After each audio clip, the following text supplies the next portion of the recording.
स्वरचित कवितेचं नाव आहे आंधळी न्यायदेवता। तारीखवर तारीख, तारीखवर तारीख, तारीख नुसती पडतच राहिली। दोन्ही वकिलांनी वाटतं फिक्सिंग तर नाही केली। वेळ पैशाचं गणित कोलमडलं, वेळ पैशाचं गणित कोलमडलं। निर्णयासाठी खरं तर कुणाचंच नाही अडलं। खऱ्याचं खोटं, खोट्याचं खरं, खऱ्याचं खोटं, खोट्याचं खरं।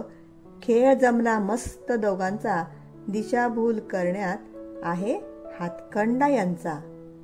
सत्यमेव जयते, सत्यमेव जयते, झळकतो फलक मोठा।